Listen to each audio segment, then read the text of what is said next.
Anyone awake? Can't see from here, so you can all be sleeping. I promise you I can't see a thing. You've seen a lot today. This presentation will try and change through different images, different slides quite quick, just so that we can get to the first evening's beer nice and quickly and a bit woken up. It's a long day, it's a lot of ideas. What I'm going to go through now is probably the most difficult project I've had to work on for a while, and so probably easier to learn from. If I don't make a mistake a day, then I'm not doing my job. I'll try and share some of them, but I have to be careful a little bit. What I say is an ongoing project, a lot of people involved, and so there's some points where I have to be a little bit vague to protect people's information.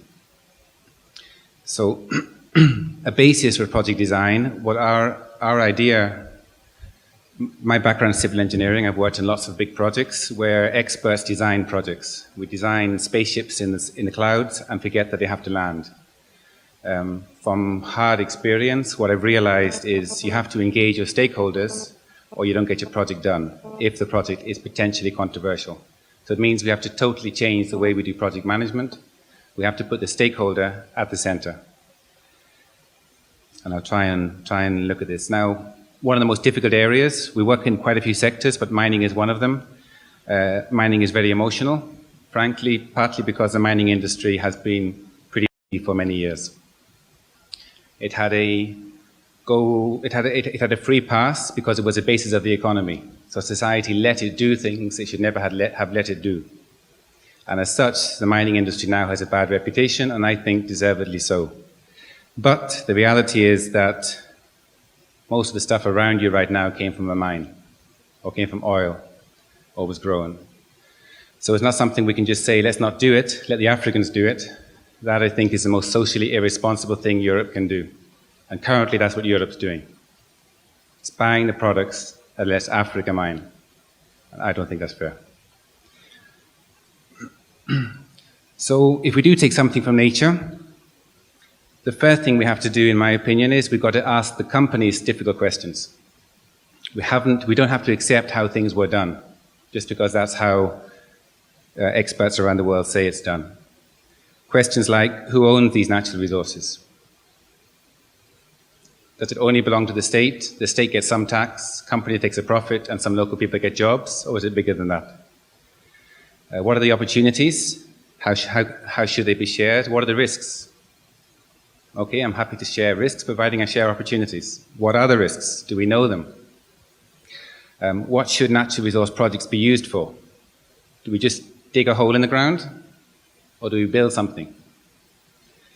Or should they be used at all? Some people think, don't use them. And the reality is, this is from a case we took to the attention last year. This is a simple construction project that even there, a modern company can't get it right. So, of course, communities are fed up with mining companies, with construction companies. We keep making mistakes. So there is plenty of room for conflict and some room for understanding. Nothing is possible, especially when you have conflicts, nothing is possible if you don't have trust. So you've got to build trust first. How do you build trust? You can't do that in a public meeting. That takes time, it takes one-on-one meetings, it takes genuine commitment.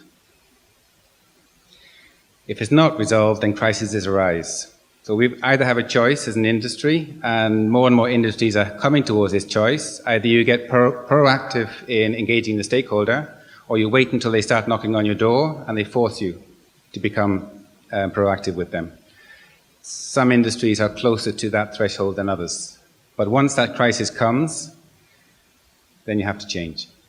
And change, when it's forced on you, is less strategic and probably will cost you more money than change you manage proactively yourself. Ultimately, we need new ways of making decisions for projects that do impact more than just the project owner or the government. We all know where that is. The case study I'll quickly walk you through is in Slovakia, not too far from here. It's in the middle of Slovakia. In fact, 8 kilometers from there, they claim it's the center of Europe, and quite a beautiful place. About banks to the streets to the nearest town, nearest big town, Kremlitz to the nearest small town, and the nearest, that's where in this case, gold and silver deposit is, and geothermal energy. The nearest street is called Romanian Army Street. And I work with a team of amazing experts from Romania on biodiversity, and they were laughing when they were walking up that street. But a strong connection from the past.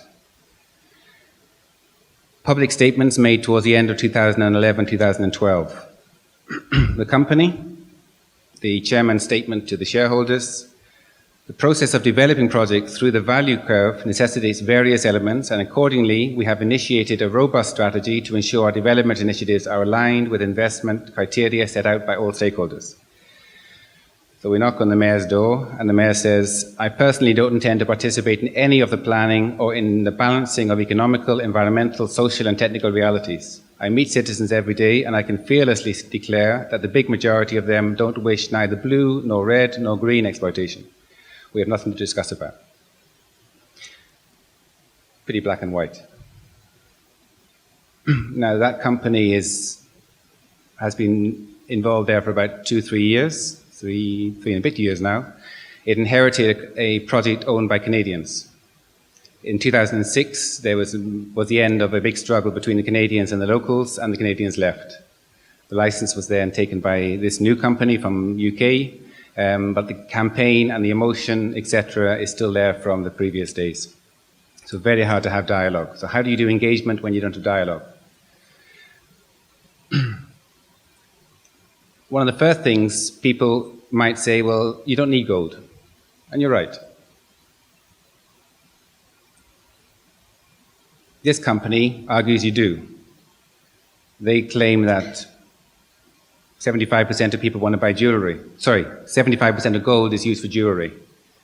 The rest for investment, industrial, whatever. It is true that the 1.5 billion Hubble telescope was protected by gold. I mean, there's lots of good uses for it. Do you need so much? Probably not. Do you need so many cars? Probably not. Is there a market for it? Shit, yeah. Is it going to happen? Probably. Do we do it in Europe? Well, the market's in Europe. So, I mean, these debates can go on and on and on. So I think that's interesting. But some of the questions might more be, who is a real client of the mining industry? Who are they working for? I mean, is it the basis of society? In which case society is the client, in which case we should be setting the standards? What relationships, partnerships should they be building? And ultimately, imagine all those bulldozers, explosives, making essentially a landform. Is that just are they making a hole in the ground, or are they making a form that could be an amazing land use later? I mean, how many times do we build a big foundation for a big building? We have exactly the same thing, explosives, bulldozers, trucks. So why not design it in such a way that it can actually be useful later and pay for that construction using the extraction of the metal in the ground? I think probably if you examine the industry closely, there's been a lot of laziness, and we haven't really rethought. We haven't been challenged enough as to what's gone wrong. Who will challenge? It has to be the stakeholders. Now, in this particular case, at least 50 local people actively said, we don't want mining. And they meant it, and they stopped it. So this forces the industry to sit back and say, okay, what would they want? So they went through, they followed the legislation, they followed all the standards, they had nice international consultancy companies signing off that they're all wonderful, and yet a lot of the locals say, forget about it. So standards, not enough. What went wrong? When's the last time you were forced to do something you didn't want to do? Bit of trauma from childhood, or is it more recent? Very recent. We hate it, eh? But more and more people say, I don't have to put up with that bullshit anymore. You guys have to talk to me before you make the decisions. Because if you make a decision and I don't really understand it and I don't like it, hey, this is my home. Now that's in mining. Beside that, supermarket one day will be the same thing. I'm only prepared to buy a certain product. But across the board, at one point, stakeholders say, that is enough. Then if you're not engaging with them, you ain't got a business. Because we've taken other people's decisions. The boardroom is a place where they should assess and make decisions based on stakeholder input. Not a place you make a decision without real information on the table. Company makes beautiful, wonderful commitments. I mean, I probably wrote it. So what? Who's going to believe them? Everyone knows at the end of the day the company is there to make a profit. The town is beautiful. That is the oldest building in Kremnica. Belongs to a guy who was a director from Hollywood. That belongs to the priest. And over there is a town hall. This is the street. The problem is it was built from gold. It's the oldest, one of the oldest gold mining places in the Austrian-Hungarian Empire. It has a mint, longest continuously operating mint in the world. They currently supply coins to about 68 different countries.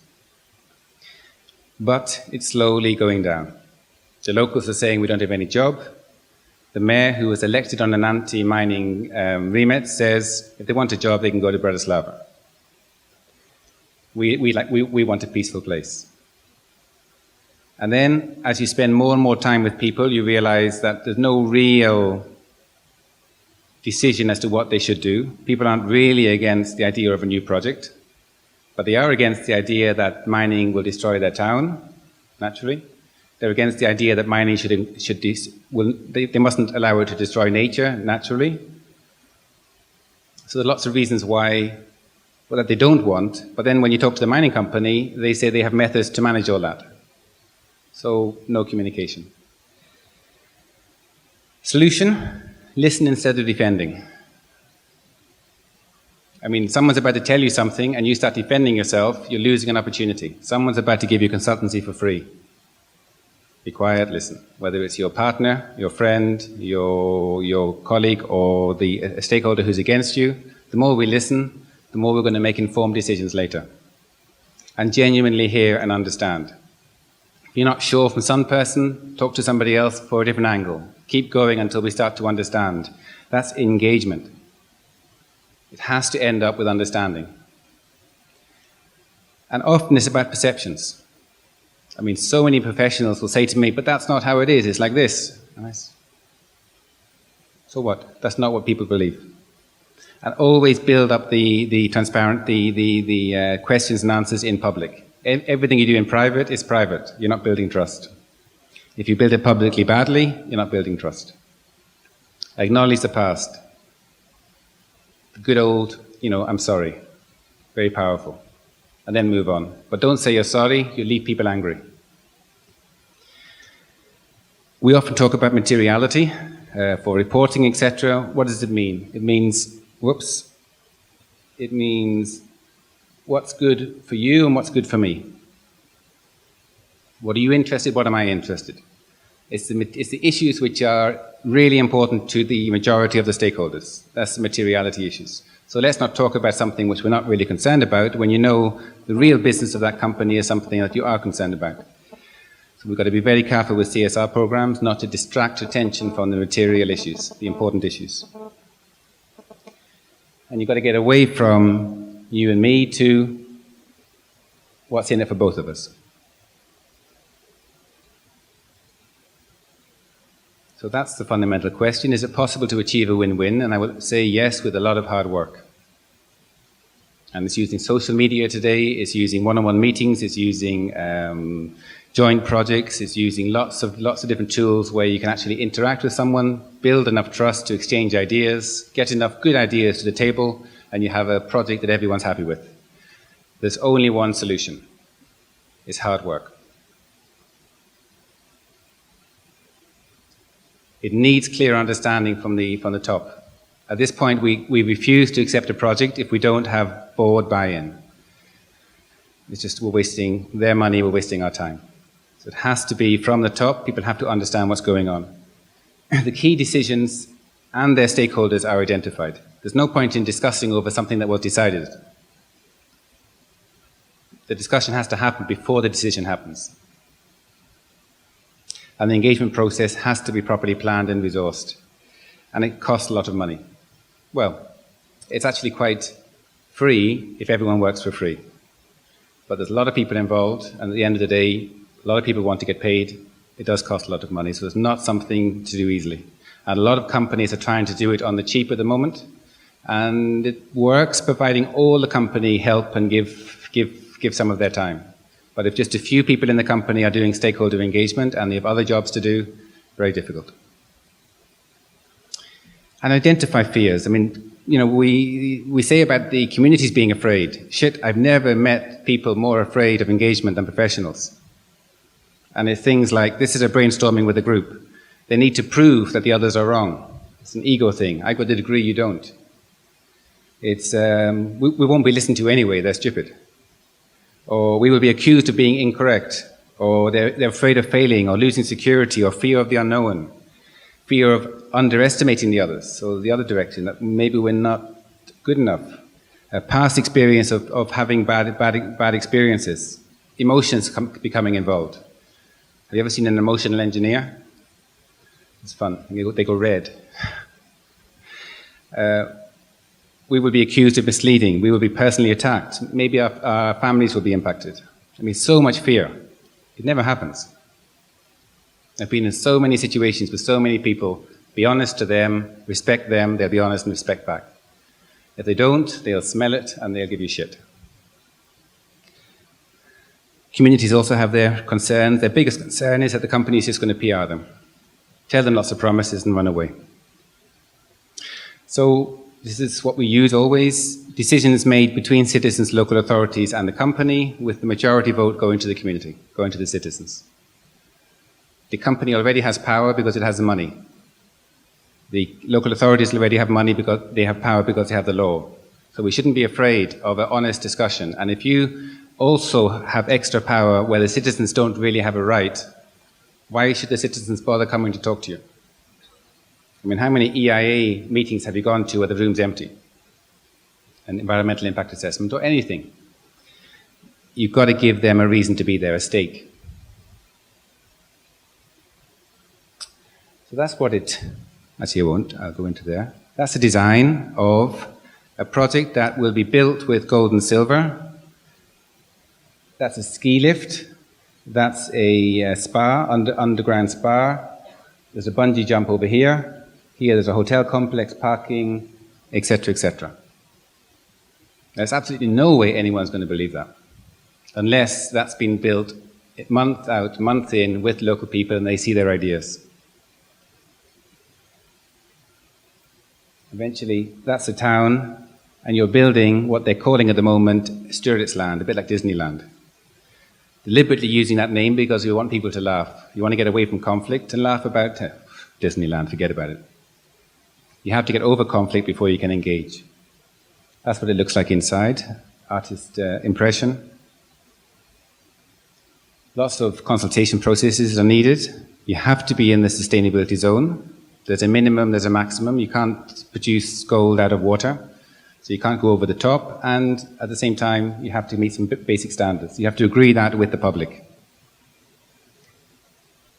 Just to give you an idea, stakeholder engagement is all of this, going from strategic objectives through scoping decisions, through scoping stakeholders, through engagement planning, through capacity building. Joint project is a CSR project. And as you can see, that's one box in a whole pile. Change management, engagement events, negotiations, etc., etc. There's a lot to it, grievance mechanisms. It takes time, it takes effort. It's a way of doing business. And it needs connected thinking. And there are some examples. That used to be an open pit, and now it's the 10th biggest tourist attraction in the UK. Imagine if they planned that before they started mining. You would have saved so much money. So what we call this, and what we're trying to change, is the way people think about business. Obviously, it has to make economic sense, and it has to be technically feasible. Nowadays, I hope people put their foot down and say it has to be environmentally compatible, also publicly acceptable, the public being the stakeholders. And that's what we're calling smart business. And it's taking the meetings away from hundreds of meetings in the economic and technical zone down to get the stakeholders involved at the beginning. Costs a bit more at the beginning, saves loads of money later. And you get a sustainable project because the people who live there are probably the people who know what they want. So lessons learned, acknowledge the ownership. Don't assume people will trust you just because you think you're doing the right thing. Never do designs with professionals only. In fact, I would say minimize professionals until the stakeholders are asking you to design something. And if there are any impacts from a project, the community should be at the lead of managing those, of knowing what they are and managing them, because they have to live with them, not the scientists who come in and do the studies. And as Charles Darwin said, it is not the strongest of the species that survive, nor the most intelligent, but the most responsive to change. And I've only been involved in this for 10 years, and it's changed a hell of a lot. There's change happening. Thanks for your time.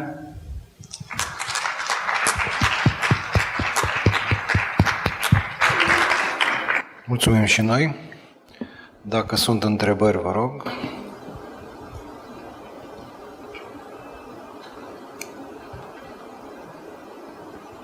Did the permit has been obtained?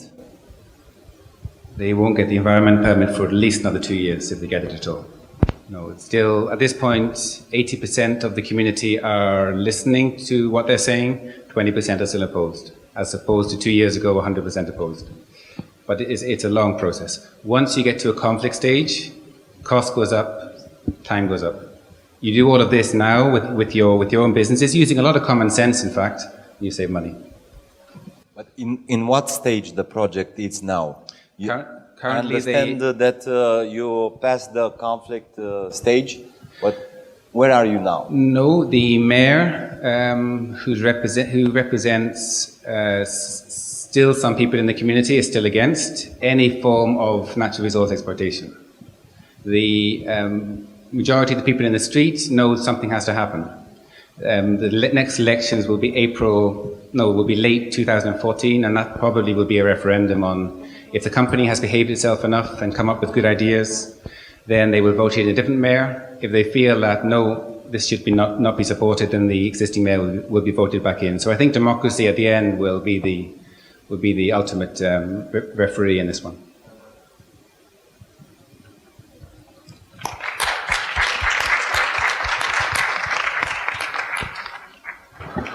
Mulțumim, deși am depășit deja ora la care ar fi trebuit să încheie întreg evenimentul. Dacă mai sunt întrebări din sală de data aceasta generale și pe care le puteți adresa oricăruia dintre participanții la acest panel.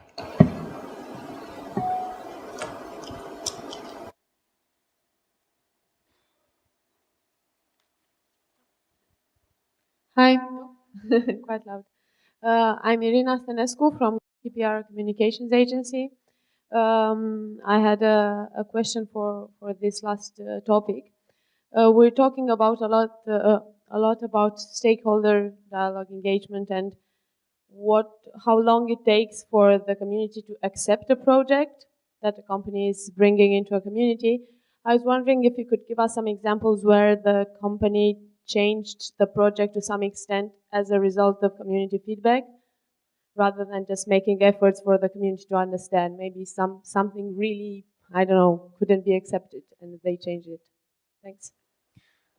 If you went to that particular company's website 3 years ago, they said they were a mining company in Central and Eastern Europe. Now they say they're a natural resource development company.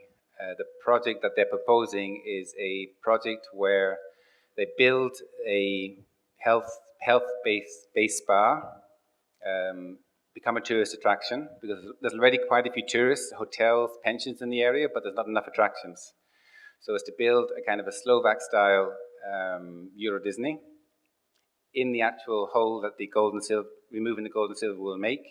And then instead of exporting the gold to Switzerland, like most people do, they'll be building up a brand on a kind of a Slovak ethical gold Tiffany. So but that will very much depend on how many local people come into business entrepreneurship courses, how many people actually grab the opportunities. And it's getting more, but not there yet. So they've totally changed. They've lost their share price. They're already at. They already told people that they will not be doing a mining project, so their share price goes way down. So they took that hit. They've changed their management totally, and they now have a management who actually do development rather than mining. And so they've totally changed. That was 100% forced by activists and by local community. That was not a voluntary on behalf of the company.